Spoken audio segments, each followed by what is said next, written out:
Bersama Anda, Francisco Don Asiano mengawali Kompas siang hari ini. Saudara Presiden Joko Widodo mencopot sementara Firly Bahuri dari jabatan Ketua KPK. Firly pun melawan status tersangka dirinya oleh polisi lewat pra-peradilan. Presiden Joko Widodo telah memberhentikan Firly Bahuri dari jabatannya sebagai Ketua KPK. Pemberhentian tertuang dalam Kepres nomor 116 tanggal 24 November 2023. Dalam Kepres yang sama, Presiden menetapkan Nawawi Pomolango sebagai Ketua Sementara KPK. Jadi ada dua isi dari Kepres itu, satu yang terkait dengan pemberhentian sementara ya Ketua KPK, dan yang kedua adalah pengangkatan Ketua Sementara. Ini sesuai dengan Kepanitraan Pidana Pengadilan Negeri Jakarta Selatan telah menerima permohonan pra-peradilan atas nama Firly Bahuri pada hari Jumat 24 November. Pengajuan pra-peradilan Firly disebut sebagai upaya perlawanan hukum atas penetapan tersangka dirinya yang diklaim banyak kejanggalan dalam proses penyidikan.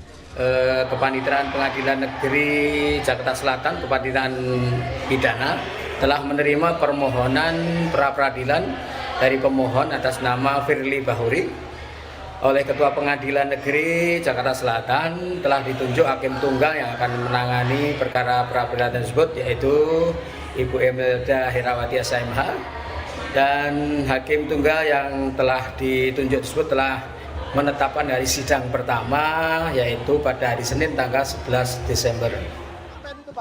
Polda Metro Jaya mencegah Firly Bahuri ke luar negeri setelah ditetapkan sebagai tersangka kasus pemerasan terhadap Syahrul Yassin Limpo. Firly dicegah ke luar negeri selama 20 hari ke depan. Pencegahan dilakukan untuk kepentingan penyidikan. Tersebut ditujukan kepada Dirjen Imigrasi, Kementerian Hukum dan HAM RI terkait dengan permohonan pencegahan ke luar negeri atas nama tersangka FB selaku Ketua KPK RI untuk 20 hari ke depan untuk kepentingan penyidikan yang saat ini sedang dilakukan penyidikannya oleh tim penyidik. Polisi akhirnya menetapkan Ketua Komisi Pemberantasan Korupsi Firly Bahuri sebagai tersangka kasus dugaan korupsi berupa pemerasan terhadap mantan Menteri Pertanian Syahrul Yassin Limpo. Sejumlah barang bukti sudah disita penyidik, diantaranya dokumen transaksi valuta asing senilai 7,4 miliar rupiah. Dalam program Kompas Petang, kuasa hukum Firly Bahuri mengaku kaget dengan penetapan Firly Bahuri dan menilai status tersangka itu terkesan dipaksakan. Terkait dengan materi pemerasan, gratifikasi, penerimaan hadiah atau apapun lah ya, masih sebatas pertanyaan-pertanyaan yang sifatnya normatif. Tiba-tiba semalam kami dikagetkan dengan penetapan beliau sebagai tersangka gitu. Ada apa? Sementara kediaman Firly yang ada di perumahan Villa Galaksi Kelurahan Jagastia, Kota Bekasi dijaga ketat Brimob. Usai Firly ditetapkan sebagai tersangka, rumah Firly sempat digeledah polisi untuk kepentingan pengusutan kasus. Tim Liputan Kompas TV. Untuk mengetahui penanganan kasus dugaan pemerasan Firly Bahuri ini, kita sudah terhubung dengan jurnalis Kompas TV, Tifal Solesa di Polda Metro Jaya.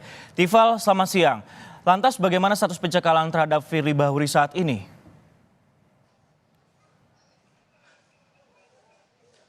Iya, ini juga yang sebetulnya masih kami tunggu tindak lanjut yang sudah dilakukan oleh Direktorat Jenderal Imigrasi Kementerian Hukum dan HAM setelah permohonan pencegahan bepergian ke luar negeri terhadap Firly Bahuri ini dilayangkan oleh Direktorat Reserse Kriminal Khusus Polda Metro Jaya. Kemarin Direktur Reserse Kriminal Khusus Polda Metro Jaya Kombes Ade Safri Simanjuntak menyatakan bahwa permohonan pencegahan sudah dilayangkan kemarin pada hari Jumat 24 November 2023 dan dimohonkan pencegahan berlaku selama 20 hari ke depan dengan harapan ini bisa mempermudah proses penyidikan terhadap Firly Bahuri yang statusnya sekarang sudah menjadi tersangka untuk kasus pemerasan terhadap mantan Menteri Pertanian Syahrul Yassin Limpo.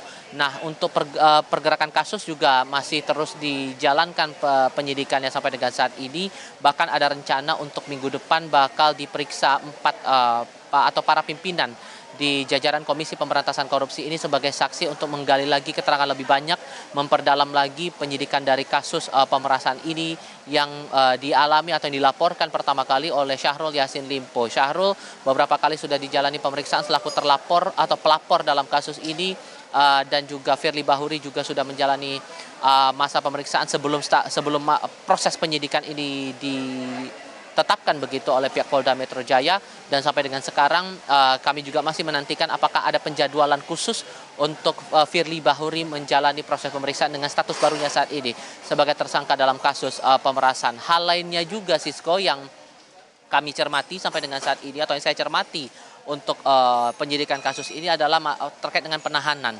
Kita paham bahwa dalam jerat pidana yang dialamatkan kepada Firly Bahuri ini tertuang di pasal yang termuat dalam Undang-Undang Tindak Pidana Korupsi, bahkan jerat pidananya adalah maksimal seumur hidup. Apakah kemudian dari pihak kepolisian akan melakukan penahanan atau tidak? Kombes Ade Safri Simanjuntak juga menyampaikan bahwa soal penahanan ini sepenuhnya akan menjadi kewenangan dari penyidik apakah diperlukan atau tidak. Tapi kalau kita melihat lagi aturan dalam Kitab Undang-Undang Hukum Acara Pidana, peluang itu tetap ada bergantung pada penilaian objektif dan subjektif yang dipakai oleh penyidik. Penilaian objektif kalau kita ingat lagi itu sudah tertuang dalam pasal 21 ayat 4 Kitab Undang-Undang Hukum Acara Pidana bahwa ada peluang bagi tersangka yang memiliki jerat atau ancaman pidana minimal atau setidak-tidaknya 5 tahun penjara untuk dilakukan proses penahanan. Terlebih untuk kasus-kasus yang termuat dalam pasal-pasal tertentu, dalam hal ini untuk pelanggaran-pelanggaran termasuk salah satunya adalah narkotika dan juga pasal-pasal lain yang tertuang dalam Kitab Undang-Undang Hukum Pidana. Tapi juga jangan lupa bahwa untuk proses penahanan itu juga ada pandangan subjektif yang dipakai oleh penyidik. Dalam aturan di pasal 21 ayat 1 KUHP itu juga menerangkan apabila kemudian dari pihak penyidik memiliki kekhawatiran dalam beberapa bentuk, entah itu khawatir kabur atau melarikan diri dari tersangka, kemudian merusak atau menghilangkan barang bukti atau mengulangi tindak pidana yang sama di kemudian hari, maka akan ada peluang untuk dilakukan proses penahanan. Tapi sampai dengan sekarang kami juga masih menantikan informasi pasti dari Direktorat Reserse Kriminal Khusus Polda Metro Jaya apakah Firly akan langsung dilakukan penahanan dan kapan kiranya Firly akan melakukan pemeriksaan lanjutan setelah statusnya naik menjadi tersangka. Perlu diingat bahwa untuk Firly Bahuri ini dijerat dengan pasal 12E kecil dan juga pasal 12B besar atau pasal 11 Undang-Undang Tindak Pidana Korupsi dengan pasal pengait adalah pasal 65 Kitab Undang-Undang Hukum Pidana. Diterangkan di situ di pasal 12 huruf E kecil bahwa pegawai negeri atau penyelenggara negara yang dengan maksud menguntungkan diri sendiri atau orang lain secara melawan hukum atau dengan menyalahgunakan kekuasaannya memaksa seseorang memberikan sesuatu, membayar atau menerima pembayaran dengan potongan atau untuk mengerjakan sesuatu bagi dirinya sendiri. Nah, pidananya termuat di pasal 12 huruf B besar dengan ancaman pidananya bervariasi, mulai dari rentang 4 sampai 20 tahun kurungan penjara atau maksimal seumur hidup, ditambah dengan pidana denda dari rentang 200 juta rupiah sampai 1 miliar rupiah. Sisko. Ya, tentunya ini menarik Tifal dan juga saudara, karena kita mengetahui juga tadi penyidik ada objektifnya dan juga subjektifnya, takut untuk kehilangan barang bukti ataupun kabur melarikan diri. Namun dari pihak Polda Metro Jaya setidaknya sudah mengajukan untuk melakukan pencegahan terhadap Dirjen Imigrasi. Kami akan menantikan perkembangan Tifal. Terima kasih atas informasinya dari Polda Metro Jaya.